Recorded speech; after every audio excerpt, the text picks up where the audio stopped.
চাহৰ সৈতে ৰাজনীতিৰ চৰ্চা সমাগত বিধানসভা নিৰ্বাচন আৰু এই সমাগত বিধানসভা নিৰ্বাচনক লৈ এতিয়া চাহৰ স্থলীটো ৰাজনীতিৰ গৰম চৰ্চা হোৱা পৰিলক্ষিত হৈছে। এই সম্পৰ্কে চাহৰ আড্ডাস্থলীত আজি আমি ৰাজনীতিৰ চৰ্চা কৰিবলৈ চেষ্টা কৰিম। সমাগত বিধানসভা নিৰ্বাচনক কেন্দ্ৰ কৰি আমি দুই এক প্ৰশ্ন ইয়াৰে স্থানীয় লোকক সুধিবলৈ চেষ্টা কৰিম। যিহেতু সমাগত বিধানসভা নিৰ্বাচন তেনেই ওচৰ চাপি আহিছে আৰু এতিয়া বৰ্তমান মই এখন চাহ দোকানত আছো আৰু এই মুহূৰ্তত মোৰ হাতত একাপ চাহ আছে, চাহ খাই আছো আৰু চাহ খাই থকাৰ মাজতে আমি প্ৰশ্ন কৰিবলৈ চেষ্টা কৰিম। যিহেতু সমাগত বিধানসভা নিৰ্বাচন ৰাজনীতিক লৈ পেলাই কেনেধৰণৰ পৰিৱেশ দেখিবলৈ পাইছে কলিয়াবৰ বিধানসভাত বৰ্তমান 2024 আহি আছে। হয়, ৰাজনীতি মানে কি আৰু আপোনালোকে গম পাইছে ইতিমধ্যে ইজনে সিজনৰ বোকা চুতীয়া ৰাজনীতি কৰে আৰু বহুত নিবনুৱা ল'ৰা ছোৱালী আছে। এই নিবনুৱা ল'ৰা ছোৱালীবিলাকৰ কৰ্মসংস্থান হ'ব লাগে আৰু স্কুল কলেজ এইবিলাক ভাল হ'ব লাগে। ৰাস্তা তাৰপিছত পানী বিজুলী এইবিলাক মানে কি ভাল হ'ব লাগে, আমি সেইটোৱে জানো। প্ৰথম কথা বিগত 5টা বছৰত কলিয়াবৰ বিধানসভা সমষ্টিত কেনেকুৱা ধৰণৰ কাম কাজ হোৱা পৰিলক্ষিত হৈছে বা আৰু নতুনত্ব কি কাম কাজ কৰিলে এই সমষ্টিটো উন্নয়ন হ'ব বুলি আপুনি আশা কৰে? চাওক, অন্য হেৰিয়াতকৈ কলিয়াবৰত আমাৰ মাননীয় মন্ত্ৰী কেশৱ মহন্ত ডাঙৰীয়াই যথেষ্ট উন্নতি কৰিছে। সেইবিলাক আচলতে মই নোকোৱাকৈ কলিয়াবৰ ৰাইজে গম পায়। আৰু লাগিব আমাক আৰু উন্নতি লাগিব।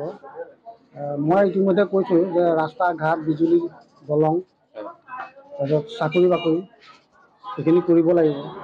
এতিয়া জখলাবন্ধাত হস্পিটেলখন বনালে ঠিকেই আছে, কিন্তু তাত পৰ্যাপ্ত পৰিমাণে ইনষ্ট্ৰুমেণ্ট নথকাৰ কাৰণে বা ডক্তৰ নথকাৰ কাৰণে ইয়াৰ পৰা ৰোগী বাহিৰত যাবলগীয়া হয়। মই এই চেনেলৰ জৰিয়তে মন্ত্ৰী মহোদয়ক অনুৰোধ জনাম যাতে জখলাবন্ধা যিখন চিকিৎসালয় আছে তালৈ ইনষ্ট্ৰুমেণ্ট অনাৰ ব্যৱস্থা কৰক আৰু উন্নত মানৰ ডক্তৰ ইয়াত অনাৰ ব্যৱস্থা কৰক। এইখিনিয়ে আশা কৰিছোঁ। আৰু ৰাজনৈতিক দলসমূহৰ কুচকাৱাজ এই কলিয়াবৰ বিধানসভা সমষ্টিত কেনেকুৱা দেখিবলৈ পাইছে? বিভিন্ন মহলে ইয়াত পাৰ্টি প্ৰক্ষেপ কৰিব। এতিয়া AGPৰ পৰা গম পোৱা গৈছে যে কেশৱ মহন্ত ডাঙৰীয়াই কৰিব। কংগ্ৰেছৰ পৰা আমাৰ প্ৰদীপ বৰুৱা ডাঙৰীয়া আছে, মেঘনাথ চেত্ৰী ডাঙৰীয়া আছে আৰু তেনেকৈ দুই একে বিচাৰিম বুলি কৈছে।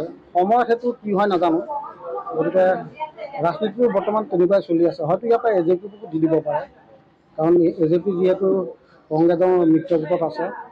গতিকে ৰাজনীতিটো তাৰমানে তেনেকুৱা পাৰপাতৰ মাজতেই ইয়াত আছে।